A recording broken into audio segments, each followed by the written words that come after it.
राम कृष्णाय ते नमः। जागो जागो जागो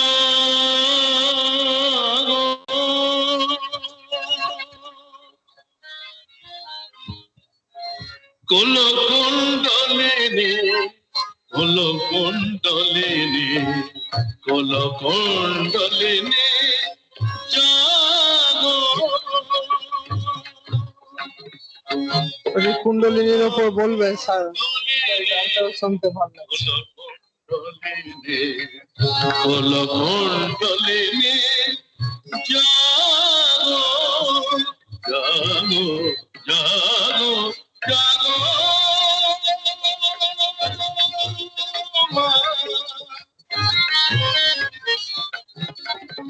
निद्रित থেকো না, উঠো মা উঠো মা, নিদ্রিত থেকো না, উঠো মা উঠো মা, তোমার দেখিব মা।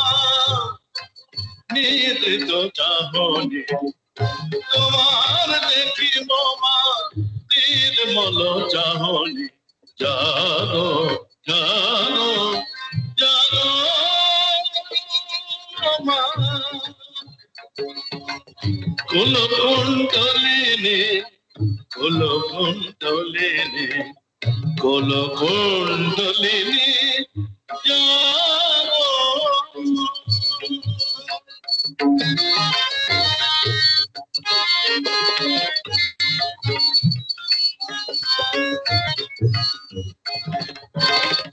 স্নিগ্ধ মায়ের ভাষা শুনিব মোরা খাসা,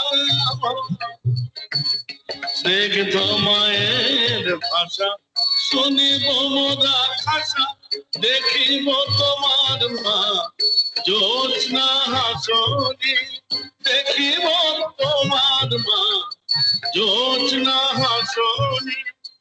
ঘুচে যাবে কালিম যাবো ঘুচে যাবে কালিম, ঘুচে যাবে কালিম যাবো না জাগো মা, তবে পোহাবে মা দুঃখের জামিনী জাগো জাগো জাগো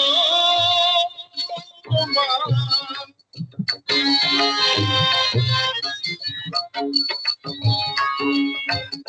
বলেছে মা সবাকে দেখাবো মা তোমাকে, গানে গানে গানে বাবা গানে গানে গানে বাবা গানে গানে গানে বাবা। বলেছে মা সবাকে দেখাবো মা তোমাকে, তবে কি মিথ্যা হবে হবার জবানে, তবে কি মিথ্যা হবে হবার জবানে। তোমার মা মহিমা বলেছি মা সবাই, তোমার মা মহিমা বলেছি মা সবাই, তাতে ডাকি গো মা আয় আয় জননী, তাতে ডাকি গো মা আয় আয় জননী। জাগো জাগো জাগো মা, নিদ্রিত থেকো না, উঠো মা উঠো মা, নিদ্রিত থেকো না, উঠো মা উঠো মা, তোমার দেখিব মা নির্মল চাহনি জাগো জাগো জাগো জাগো জাগো জাগো জাগো জাগো জাগো মা।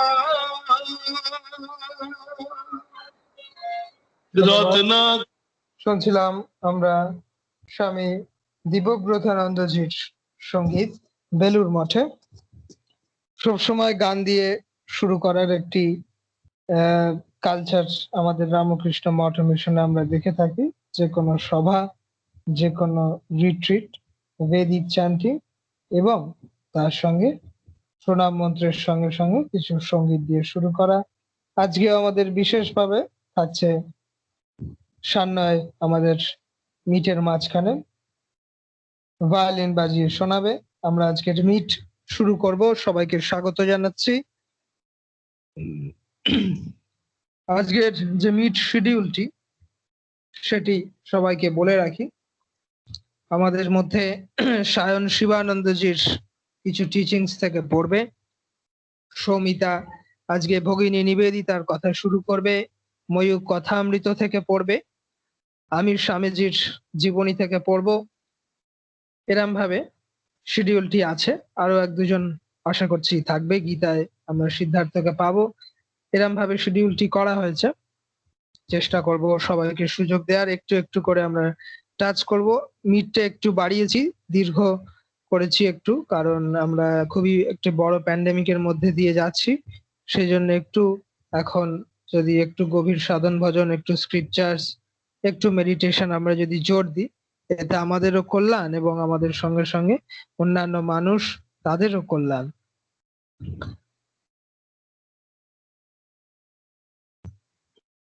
প্রথমে শুরু করছি স্বামীজির জীবনী, যেটা আমি পড়ে থাকি ইংরেজিতে। The life of Swami Vivekananda by his Eastern and Western disciples.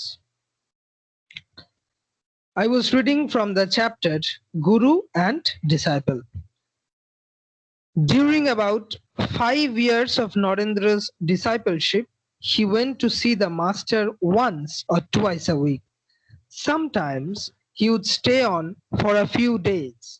During the later years, family troubles prevented him from going to Dakshineshwar as frequently as he would have wished. Sri Ramakrishna consoled himself during those days with the thought, "It is good that Naren does not come, for I experience a commotion of feeling when I see him. His coming is a great event here." Sri Ramakrishna's greatest attraction in Naren's eyes were his renunciation, purity, and constant devotion to God, whereas in the disciple of Master respected the unbounded self-reliance, manly spirit, and single-minded devotion to truth. It is impossible to describe Sri Ramakrishna's faith in Naren. Ordinary people looked upon Naren's self-reliance as foolhardiness. His manliness appeared to them as obstinacy. His uncompromising regard for truth was taken as evidence of an immature intellect. People could not understand his supreme disregard for praise or contumely, his childlike frankness, and above all, his spirit of freedom and fearlessness in thought, speech, and action. But Sri Ramakrishna from the very outset knew the apparent vanity and obstinacy of Narendranath to be manifestations of self-reliance and consciousness of uncommon mental powers, his freedom in thought and action to be the outcome of self-control, and his indifference to praise or blame to be due to purity of heart. He foresaw that when the latest genius of Narendranath matured, the apparent pride and stubbornness would be transformed into love for the afflicted. His self-reliance would inspire the despondent with courage, and his love for freedom would show mankind the way to liberation. He used to call Naren, Rakhal, Baburam, Yogen, Niranjan, and Purna Ishwar Kotis, persons who have assumed bodies to aid God in his mission on earth. What training they would go through, he used to say. They do not need for themselves. It is for the good of the world. Indeed, the master thought so highly of Naren that if anybody spoke despairingly of him, he would remonstrate with the reviler, saying, "What are you doing?" Reviler, saying, "What are you doing? You are committing Shivaninda," meaning that to speak slightingly of Naren amounted to blasphemy against Shiva. He would also say, "Let no one judge Naren. No one will ever be able to understand him fully." Once, when a devotee brought the news to him that Naren was falling into evil ways by mixing with persons of questionable character, Sri Ramakrishna took him sharply to task, saying, "That is not true. Mother has told me that Naren can never fall into evil ways. If you talk to me in that strain anymore, I shall never see your face again." Sri Ramakrishna never hesitated to praise Naren in front of his devotees. He knew well that such praise might give rise to pride and vanity in weaker minds. But he was convinced that Narendra was above such small-mindedness. One day Sri Ramakrishna was seated in his room with Keshav Chandra Sen, Vijay Krishna Goswami and other celebrated leaders of the Brahmo Samaj. Narendranath was also present. The master, in an exalted mood, cast his eyes upon the Brahmos and then on Naren as a picture of the latter's future greatness flashed before him. He was filled with tremendous tenderness for the disciples. After the meeting was over, he said to some devotees, "Well, if Keshav is possessed of one sign of greatness which has made him famous, Naren has 18 such signs. In Keshav and Vijay, I saw the light of knowledge burning like a candle flame, but in Narendra it was like a blazing sun, dispelling the last vestige of ignorance and delusion. An ordinary man would have become inflated at such compliments, but Naren was different. In comparison with Keshav and Vijay, he thought himself very insignificant, and he prostrated to the master. "Sir, why do you say such thing? People will think you mad. How can you compare the world-renowned Keshav with the saintly Vijay, with an insignificant young student like me? Please do not do so again." At this, Sri Ramakrishna was pleased and said, "I cannot help it. Do you think those were my words? The Divine Mother showed me certain things which I simply repeated, and she never reveals to me anything but the truth." The reverence to divine revelation for support did not impress Narendranath. He doubted, saying frankly and boldly, "Who knows whether these are revelations from the Mother or mere fancies of your brain? If I were in your position, I should attribute them to imagination pure and simple. Western science and philosophy have demonstrated that we are often deceived by our senses, and the chance of deception are much more when it ministers to a personal predisposition. Since you love me and always wish to see me great, it is but natural that these fancies should come in your mind." When the master's mind was on higher planes, he would take no notice of Noren's words. At other times, Noren's apparently incontrovertible reasoning upset him. In his perplexity, the master appealed to the Divine Mother and was comforted when she replied, "Why do you care for what he says? In a few days he will admit every word of it to be true." I was reading from the life of Swami Vivekananda, written by his Eastern and Western disciple. This is a very authentic book. Those who have seen Swamiji from a long time or have been in close association with him, it is on their reference, it is on their hard work that this book has come out. So it is a very authentic book and also gives us many hints of Swamiji's childhood and even after, when he was admitted in college and he was very regular visiting Sri Ramakrishna Deva at Dakshineshwar, and how Sri Ramakrishna held Swami Vivekananda, in which height, in which stature we have seen. এবার আমরা মিটের পরবর্তী অংশে চলে যাব।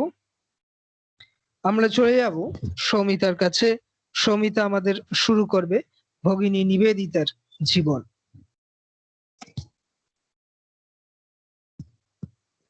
আজ আমি শ্রদ্ধেয়া প্রবর্তিকা শ্রদ্ধাপানা মাতাজির লেখা অসামান্য পত্রলেখিকা নিবেদিতা থেকে ভগিনী নিবেদিতার শর্ট লাইফ সম্পর্কে পড়ছি। অবনীন্দ্রনাথ ঠাকুর বলেছেন, ভারতবর্ষকে বিদেশি যারা সত্যি ভালোবেসেছিলেন তাদের মধ্যে নিবেদিতার স্থান সবচেয়ে বড়। স্বামী বিবেকানন্দের মানসকন্যা ভগিনী নিবেদিতার পূর্ব নাম মার্গারেট এলিজাবেথ নোবেল। ধর্মযাজক পিতা স্যামুয়েল রিচমন্ড ও মাতা ইসাবেলের কন্যা মার্গারেট উত্তর আয়ারল্যান্ডের ডানগ্যানন নামক ক্ষুদ্র শহরে জন্মগ্রহণ করেন 1867 খ্রিস্টাব্দে 28 অক্টোবর।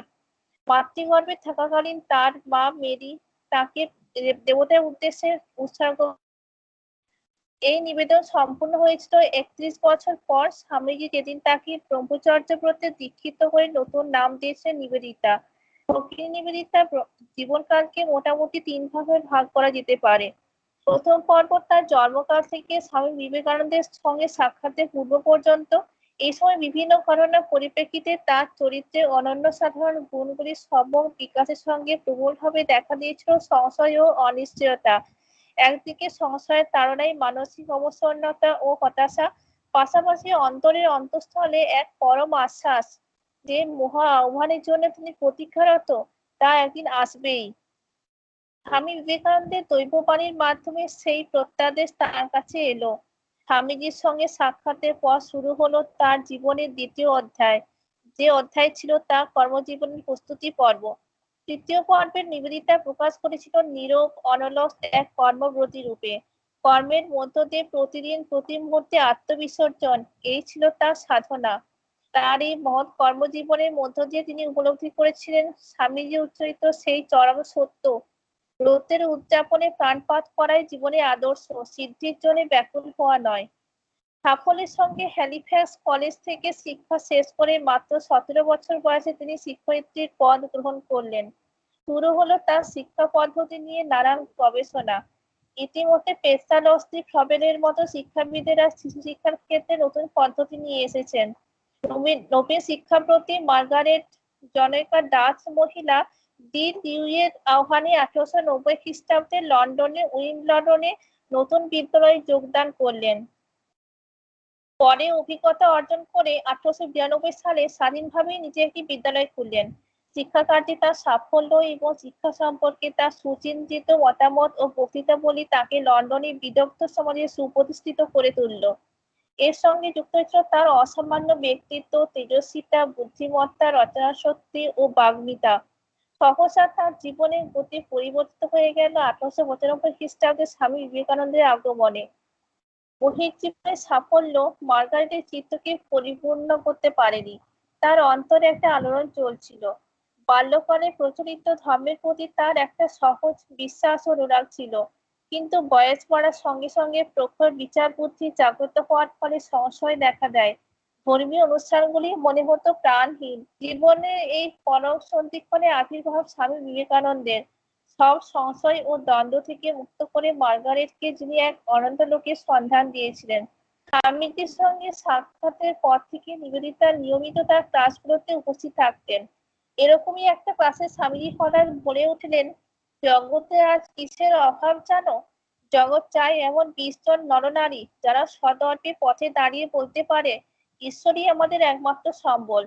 কে কে যেতে প্রস্তুত? স্বামীজির সেই বজ্রগম্ভীর আহ্বানে মার্গারেটের হৃদয়ে তীব্র আঘাত করল। দিনের পর দিন মার্গারেট অস্থির চিত্তে কাটাতে লাগলেন। স্বামীজির আহ্বান তিনি উপেক্ষা করতে পারছেন না, কিন্তু মনের মধ্যে নানা সংশয়। স্বামীজির আদর্শের স্বরূপ কি, যে আদর্শের জন্য তিনি সব ত্যাগ করতে প্রস্তুত? 7ই জুন 1896 স্বামীজি মার্গারেটকে লিখলেন, প্রিয় মিস নোবেল, আমার আদর্শকে বস্তুত অতি সংক্ষেপে প্রকাশ করা যেতে পারে। তা হলো মানুষের কাছে তার অন্তর্নিহিত দেবত্বের প্রচার এবং জীবনের প্রতিকার্যে সেই দেবত্ব বিকাশের পন্থা নির্ধারণ। এরপর একদিন স্বামীজি কথা প্রসঙ্গে মার্গারেটকে আরো স্পষ্ট করে বললেন, স্বদেশের নারীগণের কল্যাণ কল্পে আমার কতগুলি পরিকল্পনা আছে। আমার মনে হয় সেগুলিকে কার্যে পরিণত করতে তুমি বিশেষভাবে সাহায্য করতে পারো। মার্গারেট বুঝতে পারলেন ভারতবর্ষের নারী জাতির সেবায় তাকে জীবন উৎসর্গ করতে হবে। 1898 খ্রিস্টাব্দে 28 জানুয়ারি মার্গারেট ভারতের মাটিতে পা রাখলেন। যেটিতে অপেক্ষমান স্বামী বিবেকানন্দ, তার কর্মের প্রেরণা, ত্যাগের উৎস। 28 জানুয়ারি থেকে 11 মে পর্যন্ত মার্গারেটের জীবনে কয়েকটি ঘটনা বিশেষ স্মরণীয়। 27 ফেব্রুয়ারি শ্রীরামকৃষ্ণের সাধারণ জন্মোৎসবে যোগদান। 11ই মার্চ স্টার থিয়েটারে বক্তৃতা দান। বক্তৃতার বিষয় ছিল ইংল্যান্ডে ভারতীয় আধ্যাত্মিক চিন্তার প্রভাব। 17ই মার্চ শঙ্করচরণী শ্রীমা সারদা দেবীকে দর্শন ও 25শে মার্চ ব্রহ্মচর্য ব্রত দীক্ষা লাভ। দীক্ষা লাভের পর 11ই মে স্বামীজির সঙ্গে তিনি হিমালয় ভ্রমণে যান। সঙ্গে ছিলেন স্বামী তুরীয়ানন্দ, স্বামী সদানন্দ, মিস ম্যাকলাউড, মিসেস সারা বুল ও আরো কয়েকজন। এই ভ্রমণকালে অন্যান্যদের সঙ্গেও তিনি স্বামীজির দুর্লভ সঙ্গ লাভ করেছিলেন। স্বামীজি বহু সময় এমন দিব্যভাবে অনুপ্রাণিত থাকতেন যে যারা তার আশেপাশে ছিলেন তারাও দৃশ্যমান জগতের বাইরে এক অতীন্দ্রিয় রাজ্যের আভাস পেতেন। এই ভ্রমণের মধ্য দিয়ে নিবেদিতা ভারতবর্ষকে ভালোবাসতে শেখেন, প্রাচ্য জীবনযাত্রা ও সনাতন আদর্শকে অন্তরে গ্রহণ করতে সক্ষম হন।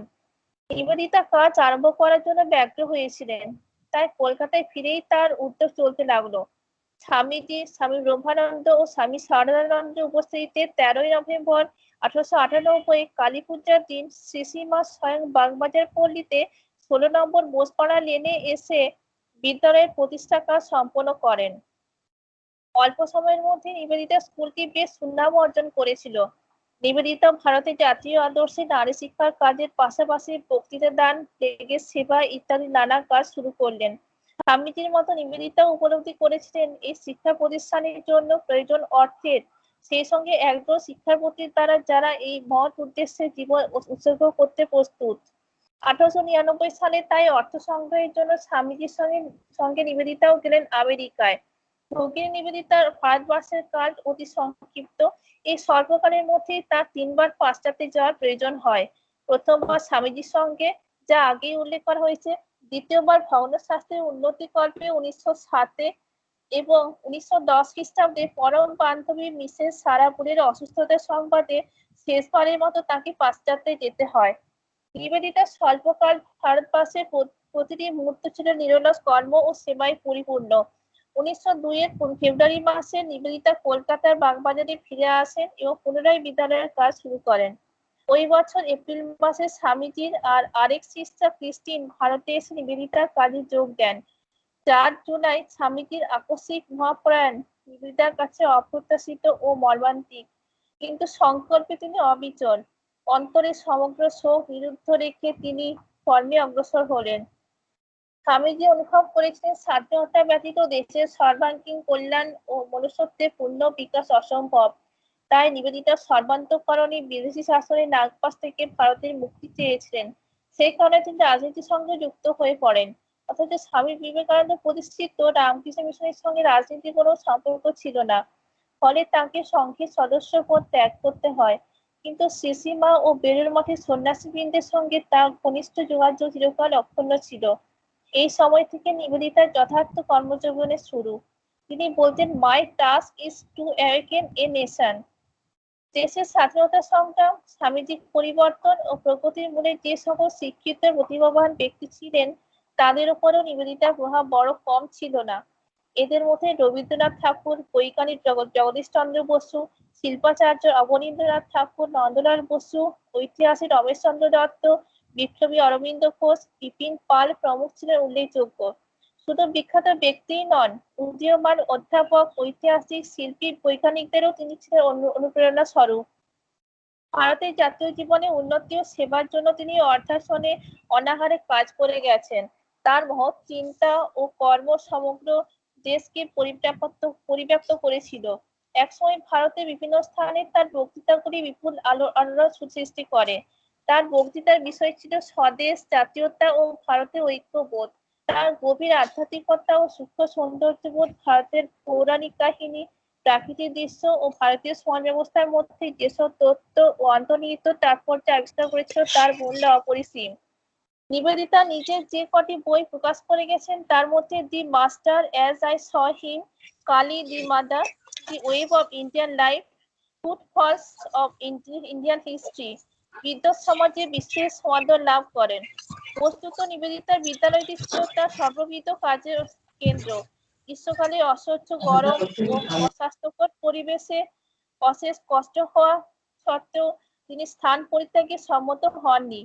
বিদ্যালয় ছিল তার প্রাণের জিনিস। তিনি বলতেন, বিদ্যালয়ের উপর স্বামীজির দৃষ্টি রয়েছে, এটি ভারতের নবজাগরণের উদ্বোধন মন্ত্র স্বরূপ হবে। হিমালয়ের সঙ্গে নিবেদিতার একটা নিগুড় সম্পর্ক ছিল। প্রতি গ্রীষ্মে ও পূজার ছুটিতে তিনি মায়াবতী, দার্জিলিং প্রভৃতি জায়গায় যেতেন। 1911 সালে গ্রীষ্মের ছুটিতে তিনি মায়াবতীতে গিয়েছিলেন আর পূজা প্রকাশে বসু দম্পতির সঙ্গে গেলেন দার্জিলিং এ। দার্জিলিং এ গিয়ে কয়েকদিনের মধ্যে তিনি গুরুতর অসুস্থ হয়ে পড়লেন। সকলেই আশা করছে নিবেদিতা সুস্থ হয়ে উঠবেন। নিবেদিতা কিন্তু নিজের অন্তরে মৃত্যুর পদধ্বনি শুনতে পেলেন। মৃত্যুকে তিনি ভয় করেন না, কিন্তু জানেন মৃত্যুর অর্থ এক অনন্ত সত্তায় নিজের সত্তার বিলুপ্তি। নিবেদিতা মৃত্যুর জন্য প্রস্তুত, কিন্তু তার পরিচিত জনেরা সকলেই অত্যন্ত উদ্বিগ্ন। চিকিৎসার জন্য ডক্টর নীলরত্ন সরকারের প্রাণপণ চেষ্টা, বসু পরিবারের সেবা শুশ্রূষা কোনো কিছুরই ত্রুটি ছিল না। তবুও অবস্থার অবনতি করতে লাগলো। সকলের মন বিষাদগ্রস্ত, কিন্তু নিবেদিতার প্রশান্ত দুই চোখে সকলের প্রতি যেন অনিঃশেষ প্রেম ও করুণা। মেয়েদের শিক্ষার চিন্তায় তার হৃদয়কে অধিকার করেছিল। প্রধানত যে কাজের জন্য তার এদেশে আগমন, তাই তার যা কিছু অর্থ, গ্রন্থস্বত্ব সমস্তই বেলুড় মঠের ট্রাস্টিগণের নামে উইল করে দিলেন। সেই অর্থ দিয়ে গঠিত চিরস্থায়ী ফান্ডের আয়ের সবটুকুই ব্যয়িত হবে ভারতীয় নারীগণের জাতীয়ভাবে শিক্ষার জন্য। শেষের দিনগুলিতে তিনি ধ্যান তন্ময় হয়ে উঠেছিলেন। 13ই অক্টোবর ভোরবেলা সহসা নিবেদিতার মুখমণ্ডল দিব্য জ্যোতিতে উদ্ভাসিত হয়ে উঠল। অস্ফুট স্বরে তিনি বললেন, "the boat is sinking, but I shall see the sunrise." নিবেদিতার আত্মা বিলীন হয়ে গেল অসীম অনন্ত সত্তায়। রামকৃষ্ণ বিবেকানন্দ গতপ্রাণা সাধিকার ব্রত সংসিদ্ধ হলো। নিবেদিতার মহাপ্রয়াণের সংবাদ দ্রুতগতিতে সর্বত্র ছড়িয়ে পড়ে। তার নির্দেশ মতো হিন্দু মতে অন্ত্যেষ্টিক্রিয়া সম্পন্ন হলো। হিমালয়ের নির্জন ক্রোড়ে শ্মশান প্রান্তরে যেখানে নিবেদিতাকে দাহ করা হয়, পরবর্তীকালে সেই পবিত্র ভূমির উপর যে স্মৃতিস্তম্ভটি নির্মিত হয়েছিল, তাতে লেখা আছে, "Here reposes Sister Nivedita, who gave her all to India." নমস্কার। ধন্যবাদ সৌমিতা। একটি অসাধারণ জীবন আমরা শুনলাম খুব শর্টে। ভগিনী নিবেদিতার জীবন তো শুরু হলে শেষ হবে না, এরম একটি জীবন এই ভারতবর্ষের ভূমিতে তার যে কর্ম, এবং সৌমিতা কন্টিনিউয়াস বেসিসে এই নিবেদিতার এই গ্রন্থ থেকে পড়বে। এরপর নিবেদিতার কথা, নিবেদিতার কাজকর্ম আরো গভীরে আমরা শুনবো পরবর্তী মিটে। শ্রী শ্রী মায়ের কথা শোনাবে সৌমিতা, এবং মাঝে মাঝে আমাদের এই নিবেদিতার কথা শোনাবে। আমাদের যেন ঠাকুরমা স্বামীজি গ্রন্থ পড়তে পড়তে নিবেদিতাকে না পড়লে যেন অনেকটাই অসম্পূর্ণ রয়ে যাবে। যেরকম আমাদের নেতাজি সুভাষচন্দ্র বসু বলেছিলেন যে, শ্রীরামকৃষ্ণকে জেনেছিলাম স্বামী বিবেকানন্দকে পড়ে, এবং স্বামী বিবেকানন্দকে জেনেছিলাম ভগিনী নিবেদিতাকে পড়ে। সেই ধারায় ঠাকুরমা স্বামীজির কৃপায় আমরা আমাদের মিটে বজায় রাখার চেষ্টা করছি। সৌমিতায় আগের দিন এই প্রপোজালটি দিয়েছিল মিটের শেষে, যে ভগিনী নিবেদিতা গ্রন্থ থেকে কেন আমরা কন্টিনিউয়াস বেসিসে আমরা পড়বো না, যেরকম ভাবে আমরা পড়ে যাচ্ছি ঠাকুরমা স্বামীজির গ্রন্থাবলী থেকে। সেহেতু আমার মনে হয়েছে যে মাসে আমরা একদিন স্থির করেছি যে ভগিনী নিবেদিতা 1 কি 2 দিন মতো ভগিনী নিবেদিতার আমরা কথা শুনবো। ভগিনী নিবেদিতার এই মহান জীবন, যা এই ভারতবর্ষের ভূমির জন্য ত্যাগের যে জীবন, ভারতবর্ষের মানুষকে ভালোবেসে সে তিনি চলে গেলেন, শরীর রেখে গেলেন, সেই মহান জীবন আমাদের শোনা দরকার। আমরা অনেক কিছু শিখবো, জানবো। এরপর আমরা চলে যাব সায়নের কাছে। সায়ন আমাদের শিবানন্দজির কিছু টিচিংস বলবে। আমাদের স্পিরিচুয়াল লাইফে যে কোশ্চেন অ্যান্সার গুলো আমাদের মনের মধ্যে হয় অনেক সময়, যখন আমরা মেডিটেশন করতে বসি বা যখন আমরা কঠিন সমস্যার সম্মুখীন হই, তখন মনে হয় যে এই প্রশ্নগুলো মনে উঠছে। তো সবসময় প্রশ্ন উত্তর হয়ে হয়ে মহারাজদের থেকে বিশেষ করে এই করোনা পরিস্থিতিতে হয়ে ওঠে না। কিন্তু সেই ক্ষেত্রে আমরা কি করতে পারি সেটা হচ্ছে আমরা কিছু কথা আমরা শুনতে পারি শিবানন্দজির, যেখানে এই প্রশ্ন উত্তর আমাদের মনেই যেসব প্রশ্ন আসে সেগুলোর উত্তর খুব সুন্দরভাবে দেওয়া আছে। পড়ছে সায়ন আমাকে রেকর্ডিংটি পাঠিয়েছে।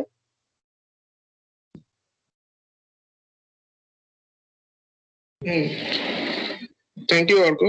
So today I'm going to read a new portion on the teachings of Swami Brahmananda. Kundalini. Kundalini is described in the Tantras as a coiled serpent sleeping in the human body. Kundalini is the spiritual power latent in all beings. With its awakening begins the real religious life of the aspirant. According to the yogis, there exists in the spinal column a hollow canal called Sushumna with 7 lotuses or centers.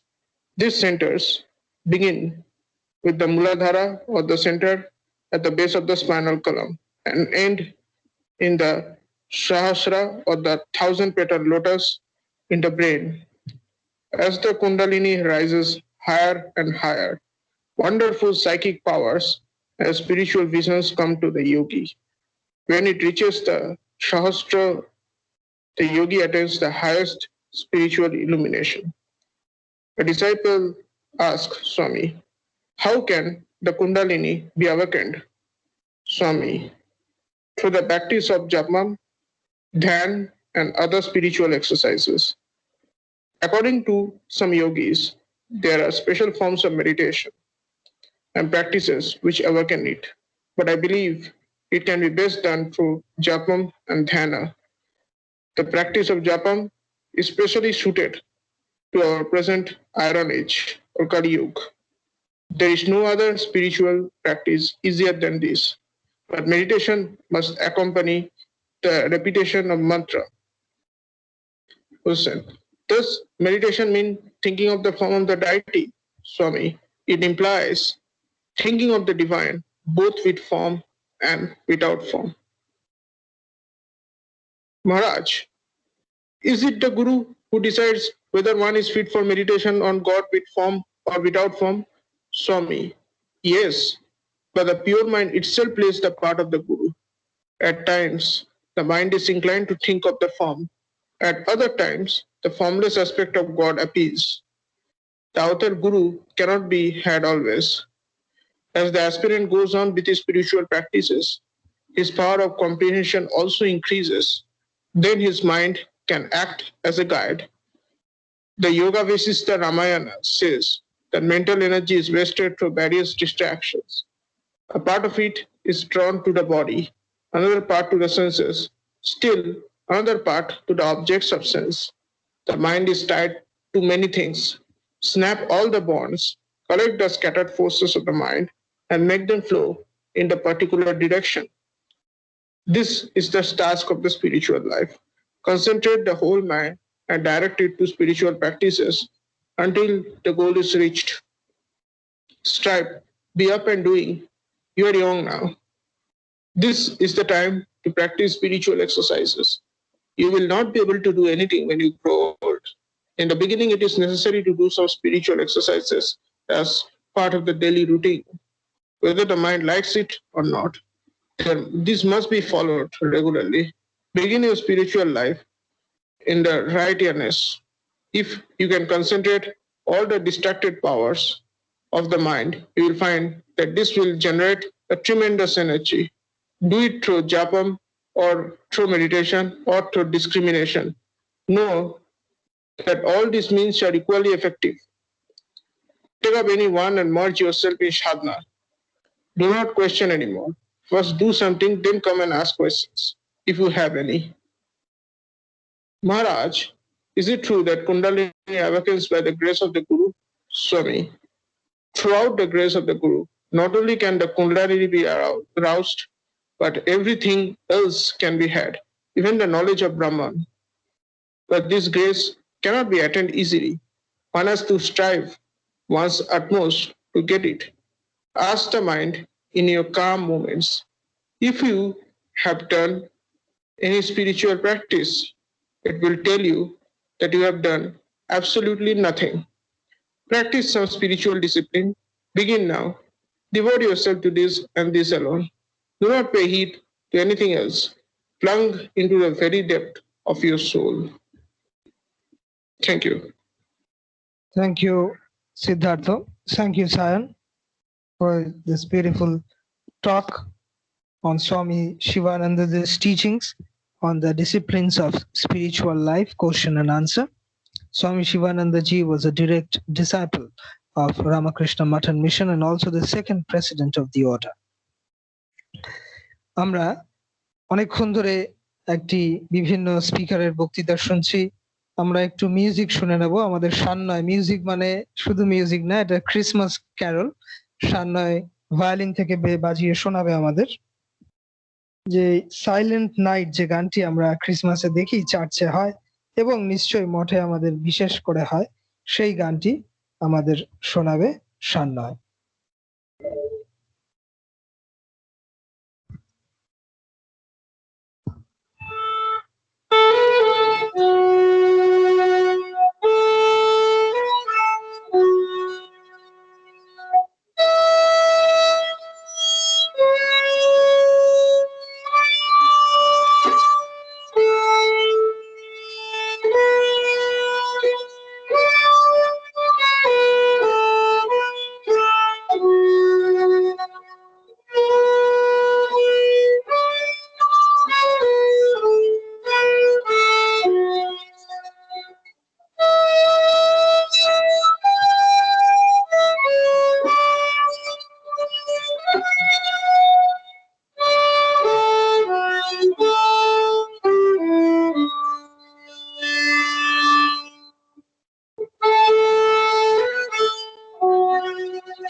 ধন্যবাদ সান্নয়। সান্নয় শোনাচ্ছিল silent night Holi night, ভগবান যিশুর একটি নামকরা আরাধনা। আমরা হয়তো সবাই শুনেছি এবং ক্রিসমাসেও আমরা পড়েছিলাম। আমাদের মনে আছে। ভগবান যিশুর কাছে সেই প্রার্থনা করি আমাদের প্রত্যেক মুহূর্ত যেন পবিত্রময় হয়ে ওঠে। আমরা ময়ূকের কাছে যাব। ময়ূক আমাদের কিছু কথা অমৃত থেকে পড়ে শোনাবে। ময়ূক আজই খুব সুন্দর হচ্ছে মিট।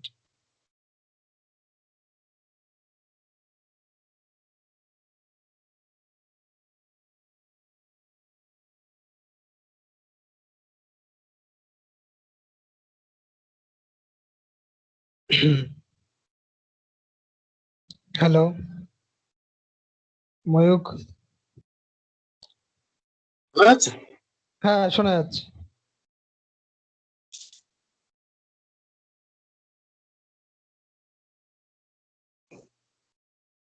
আহ 1882 11ই মার্চ, দ্বিতীয় খণ্ড, শ্রী রামকৃষ্ণ ভক্ত সঙ্গে, প্রথম পরিচ্ছেদ। শ্রী রামকৃষ্ণের বলরাম মন্দিরে ভক্ত সঙ্গে প্রেমানন্দে নৃত্য। রাত্রি 8টা-9টা হইবে, দোল যাত্রা। রাম, মনমোহন, রাখাল, নিত্যগোপাল প্রভৃতি ভক্তগণ তাকে ঘিরিয়া রহিছেন। সকলে হরিনাম সংকীর্তন করিতে করিতে মত্ত হইয়াছেন। কয়েকটি ভক্তের ভাবাবস্থা হইয়াছে। নিত্যগোপালের ভাবাবস্থায় বক্ষস্থল রক্তিম বর্ণ হইয়াছে। সকলে উপবেশন করিলে মাস্টার ঠাকুরকে প্রণাম করিলেন। দেখিলেন রাখাল শুইয়া আছে, ভাবাবিষ্ট, বাহ্য জ্ঞান শূন্য। ঠাকুর তাকে বুকে হাত দিয়া শান্ত হও, শান্ত হও বলিতেছেন। রাখালের এই প্রথম ভাবাবস্থা। তিনি কলিকাতার বাসাতে পিত্রালয় থাকেন।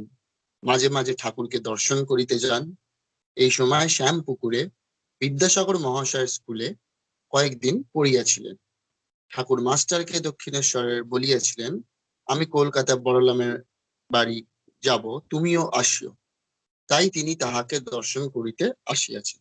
28শে ফাল্গুন 1288, কৃষ্ণা ষষ্ঠী, 11ই মার্চ শনিবার 1882 খ্রিস্টাব্দ শ্রীযুক্ত বলরাম ঠাকুরকে নিমন্ত্রণ করিয়া আনিয়াছেন। এইবার ভক্তেরা বারান্দায় বসিয়া প্রসাদ পাইতেছেন। দাসের ন্যায় বলরাম দাঁড়াইয়া আছেন। দেখিলে বোধ হয় না তিনি এই বাড়ির কর্তা। মাস্টারই নূতন আসিয়াছেন, এখনো ভক্তদের সঙ্গে আলাপ হয় নাই, কেবল দক্ষিণেশ্বরে নরেন্দ্রের সঙ্গে আলাপ হইয়াছিল। সর্বধর্ম সমন্বয়। কয়েকদিন পর ঠাকুর রামকৃষ্ণের দক্ষিণেশ্বরে শিব মন্দিরে সিঁড়ির উপর ভাববিষ্ট হইয়া বসিয়া আছেন। বেলা 4:05 হইবে, মাস্টারের কাছে বসিয়া আছেন। কিয়ৎক্ষণ পূর্বে ঠাকুর নিজের ঘরের মেঝের উপর বিছানা পাতা তাহাতে বিশ্রাম করিতেছিলেন। এখনো ঠাকুর সেবার জন্য কাছে কেহ থাকেন না। হৃদয় যাওয়ার পর ঠাকুর কষ্ট হইতেছে।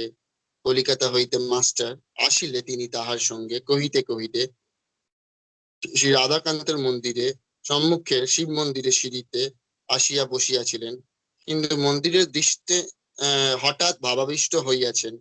ঠাকুর জন্ম মাতার সঙ্গে কথা কহিতেছেন, বলিতেছেন, মা, সবাই বলছে আমার ঘড়ি ঠিক চলছে। খ্রিস্টান, ব্রহ্মজ্ঞানী, হিন্দু, মুসলমান সকলেই বলে আমার ধর্ম ঠিক, কিন্তু মা, কারু ঘড়ি তো ঠিক চলছে না। তোমাকে ঠিক কে বুঝাতে পারবে? তবে ব্যাকুল হয়ে ডাকলে, তোমার কৃপা হলে সব পথ দিয়ে তোমার কাছে পৌঁছানো যায়। মা, খ্রিস্টানরা গির্জাতে তোমাকে কি করে ডাকে একবার দেখিও। কিন্তু মা, ভিতরে গেলে লোকে কি বলবে?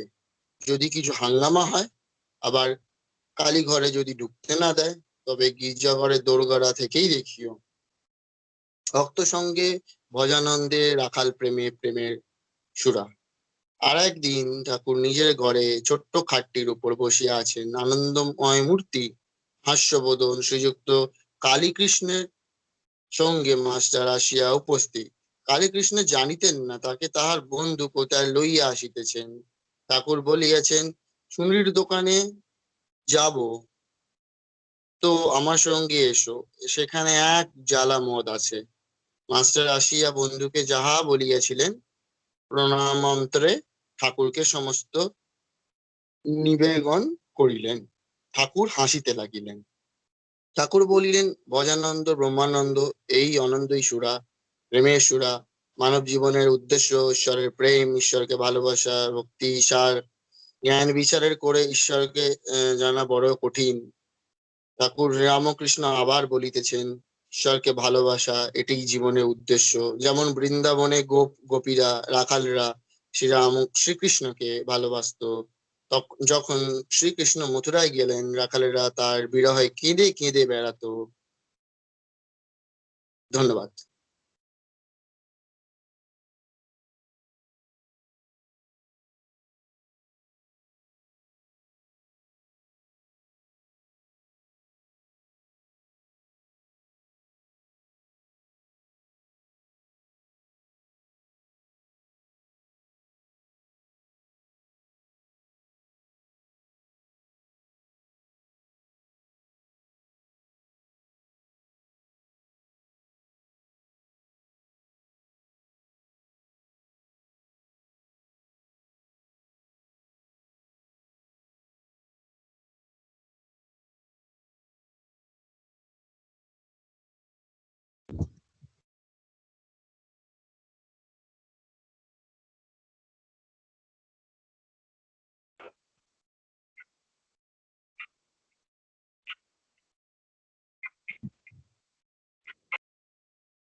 হ্যালো অর্ক, হুম তুমি হুম। কি শুনতে পাচ্ছ?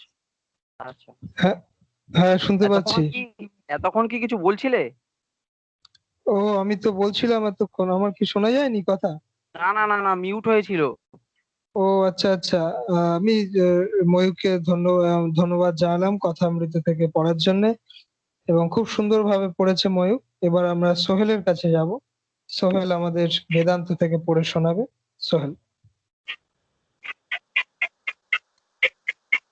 Thank you, Arko. Good morning, everybody. I was continuing from Vedanta, Voice of Rhythm, and the last week I started a new chapter about the religion of Vedanta. Today I will be reading of how the today we should accept the religion, how and can do good to the world, and what is the real goal of religion. So I will start today with the religion of today.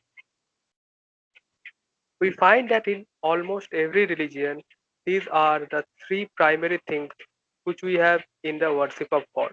Number one, forms or symbol, names, and God name. All religions have these, but you find that they want to fight with each other. One says, my name is the only name, my form is the only form, and my godmen are the only godmen in the world. Yours are simply myths. These are the external forms of devotion through which man has to pass. If he is sincere, he is really wanting to reach the truth, he goes higher than these. To a plane where forms are as nothing, temples or churches, books or forms are simply the kindergarten of religion. To make the spiritual child strong enough to take the higher steps, and these first steps are necessary if you want religion. With the thirst, the longing for God, comes real devotion, the real bhakti. Who has the longing? That is the question. Religion is not in doctrines, in dogmas, or in intellectual argumentation. It is being and becoming. It is realization. We hear so many talking about God and the soul of all the mysteries of the universe. But if you take them one by one and ask them, have you realized God? Have you seen your soul? How many can they say have?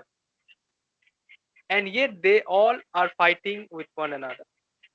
At one time in India, representatives of different sects met together and began to dispute. One said that only God was Shiva, another said that only God was Vishnu, and so on. And there was no end to the discussion. A sage was passing that way and was invited by the disputants to decide the matter. He first asked the man who was claiming Shiva to be the greatest god, have you ever seen Shiva? Are you acquainted with him? If you not, how do you know he is the greatest god? In turning to the another worshipper of Vishnu, he asked, have you seen Vishnu? And after asking this question to all of them, he found out that no one of them knew anything of God. That was why they were dispute so much in them. For had they really known, they would not have argued. When a jar is being filled with water, it makes a noise. But when it is full, there is no noise. So the very fact that these disputations and fightings among sects shows that they do not know anything about religion. Religion to them is a mere mass of frothy words to be written in books. Each one hurries to write a book to make it as massive as possible, stealing his materials from every book he can and lay his hands upon and never acknowledging his in-depthness. Then he launches this book upon the world, adding to the disturbance that is already existing there. The vast majority of men are atheists. I am glad that in modern times another class of atheists has come into existence in the Western world. I mean the materialists. They are sincere atheists. They are better than the religious atheists who are insincere, who fight and talk about religion, yet they do not want it, never try to realize it, and never try to understand it. Remember the word of Christ, ask and it shall be given to you. Seek and ye shall find. Knock and it shall be opened unto you. These words are literally true, not figures or fiction. Who wants God? That is the question. Do you think that all this mass of people in the world want God and cannot get him? That cannot be. What want is there without its object outside? Man wants to breathe and there is air for him to breathe. Man wants to eat and there is food to eat. What creates this desire? The existence of external things. It was the light that made the eyes. It was the sound that made the ear. So every desire in human beings has been created by something which already existed outside. This desire for perfection, for reaching the goal and getting beyond nature, how can it be there until something has created it and drilled it into the soul of man and made it live there. He therefore in whom this desire is awakened will reach the goal. We want everything but God. This is not religion that you see all around you. My lady has furniture in her parlor from all over the world, and now it is a fashion to have something Japanese. So she buys a vase and puts it in her room. Such is religion with vast majority. They have all sort of things for enjoyment, and unless they add a little flavor of religion, life is not all right. Because society would criticize them. Society expects it, so they must have some religion. This is the present state of religion in the world. Next, I am coming on doing good to the world. We are asked, what good is your religion to society? Society is made a test of truth. Now, this is very illogical. Society is only a stage of growth through which we pass. We might just as well judge the good or the utility of a scientific discovery by its use to the baby. It is simply monstrous. If the society state were permanent, it would be the same as if the baby remained a baby. There can be no perfect man, no perfect society. Man must and will grow out of such early stages. Society is good at a certain stage, but it cannot be our ideal. It is constant flux. The present mercantile civilization must die, with all its pretensions and humbug. All of a kind, Lord Mayor so. What the world wants is, through power, through individuals, my master used to say, why don't you help your own lotus flower to bloom? The bees will then come to themselves. The world needs people who are mad with the love of God. You must believe in yourself, and then you will believe in God. The history of the world is that of 6 men of faith, 6 men of deep, pure character. We need to have 3 things: the heart to feel, the brain to conceive, and the hand to work. First, we must go out to the world and make ourselves fit instruments. Make yourself a dynamo. Feel first for the world. At a time when all men are ready to work, where is the man of feeling? Where is the feeling that produced an Ignatius Loyola? Taste your love and humility. That man is not humble or loving who is jealous. Jealousy is a terrible, horrible sin. It enters a man so mysteriously. Ask yourself, does your mind react in hatred or jealousy?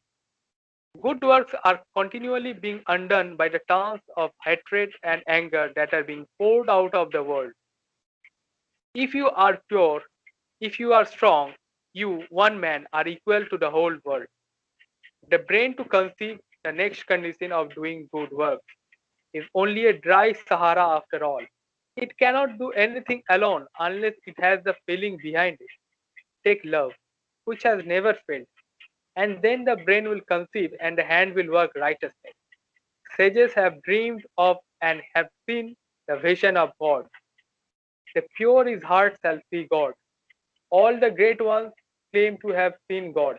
Thousands of years ago has the vision been made, and the unity that lies beyond been recognized.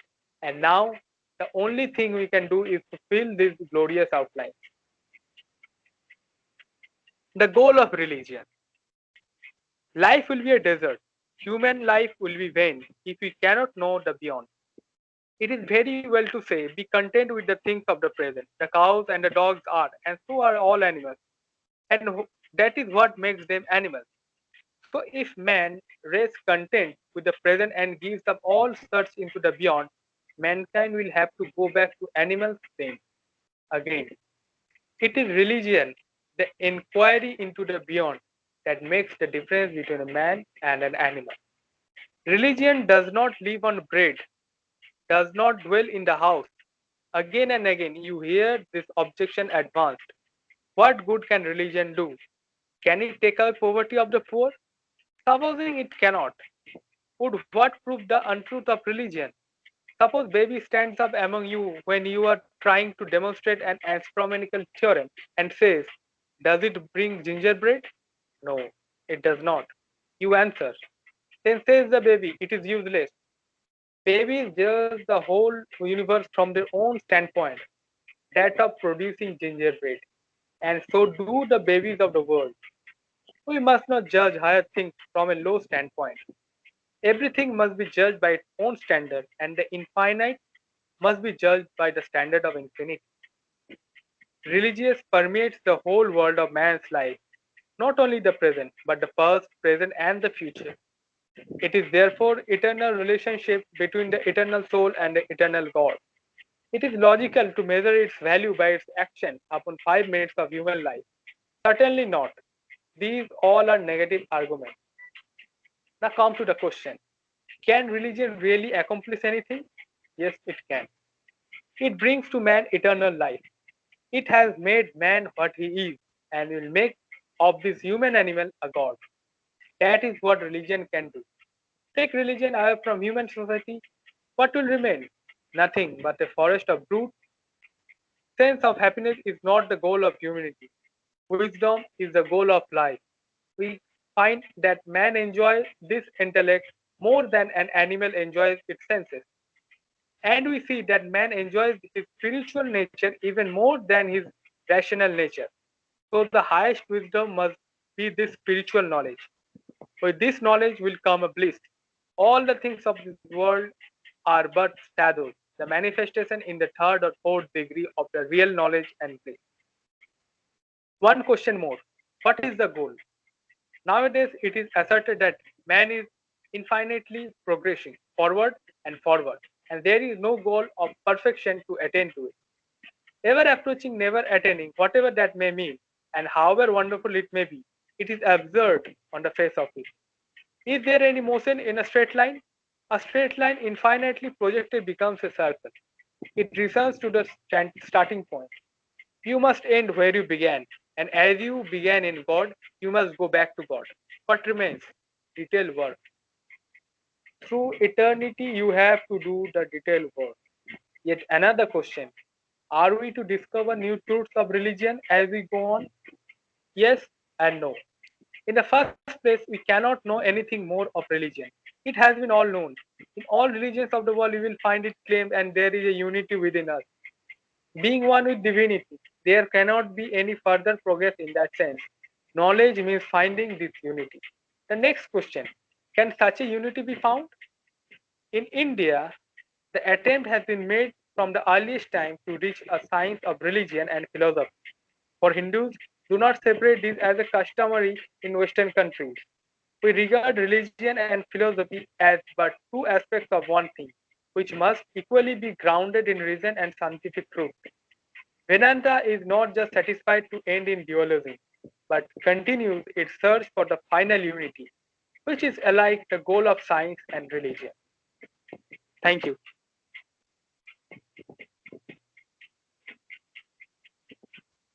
আমরা স্বামীজির সেসব বুদ্ধিদীপ্ত কথা এবং আমাদের যেগুলি বারবার ভাবায়, যেগুলি আমাদের এই পৃথিবীতে অজ্ঞানের বশত যে মানুষের মধ্যে যে ডিফারেন্স ক্রিয়েট হয়ে গেছে, সেইগুলি থেকে স্বামীজি সেই একত্বে আমাদের পৌঁছতে সাহায্য করছেন, যেটি একান্ত লক্ষ্য বেদান্তের, সেই একত্বে পৌঁছানো, যেখানে কোনো ডুয়ালিটি নেই, সেজন্য বলছে অদ্বৈতা, নন ডুয়াল বেদান্তা এটিকে বলা হয়। সেটি সোহেল নিয়মিত ভাবে আমাদের পড়ে শোনাচ্ছিল স্বামীজির লেখা থেকে, বেদান্তা ভয়েস অফ ফ্রিডম, স্বামী চেতনানন্দজি এডিট করেছে। আমিও তোমাদের অনুরোধ করব সবাইকে ইউটিউবে চেতনানন্দজির টক শোনার অভ্যাস করতে। তাহলে কি তোমরা আরো অনেক গভীরে এই স্পিরিচুয়াল লাইফের সম্বন্ধে জানবে এবং গভীরে আমরা যেতে পারবো। আজকের মিট এখানেই শেষ করব। ময়ূকের আমরা কথা অমৃত শুনেছি, খুব সুন্দর।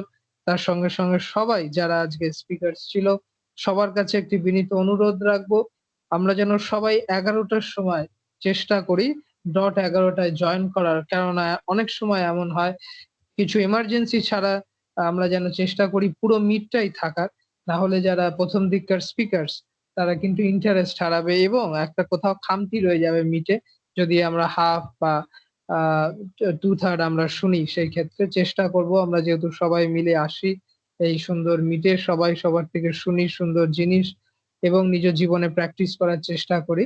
ক্লাসের মতোই করি বলা চলে অনেকটা। আমরা সবাই যেরকম ক্লাসে টিচার ক্লাস নেয়, আমরা সবাই অতটাই সিরিয়াসনেস নিয়ে করি প্রত্যেকে যারা আছে। সেই জন্য একটা যে সময়সূচি মঠে খুব জোর দেওয়া হয় সময়ের উপর। সেই জন্য সবার কাছে অনুরোধ রাখবো যে সবাই যেন সময় মতো 11টা নাগাদই প্রত্যেকদিন মিটে জয়েন করে। কিছু এমার্জেন্সি কেসে নিশ্চয়ই তাদের আলাদা এক্সেপশন থাকবে।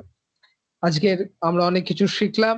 আজকে প্রার্থনা করি ঠাকুরমা স্বামীজির কাছে আমাদের আধ্যাত্মিক উন্নতি ঘটুক এবং তার সঙ্গে সঙ্গে যে কঠিন সময় দিয়ে মানব জাতি যাচ্ছে সেই পরিস্থিতি থেকে আমরা খুব তাড়াতাড়ি এখান থেকে যাতে বেরোতে পারি এবং মানুষের পাশে থাকতে পারি। আমরা দেখছি মঠের বিভিন্ন রিলিফ ওয়ার্ক গোটা ভারতবর্ষ তথা পৃথিবী জুড়ে বিভিন্ন সেন্টারে বিভিন্ন জায়গায় সেফ হোম হয়ে যাচ্ছে, মঠ করছে নিজের উদ্যোগে তাদের এক্স স্টুডেন্টদের সাহায্যে। আমরাও যেন আমাদের মতো করে তাদের পাশে দাঁড়াতে পারি, মানুষের পাশে, কোনো জাতি ধর্ম কাস্ট নির্বিশেষে। এইটি আমাদের একান্ত লক্ষ্য। ধন্যবাদ জানাচ্ছি সকল স্পিকার্সকে। আবারও শান্তি মন্ত্র বলে আজকের মিট শেষ হবে। ওম শান্তি শান্তি শান্তি হরি ওম তৎসৎ। শ্রীরামকৃষ্ণার্পণমস্তু।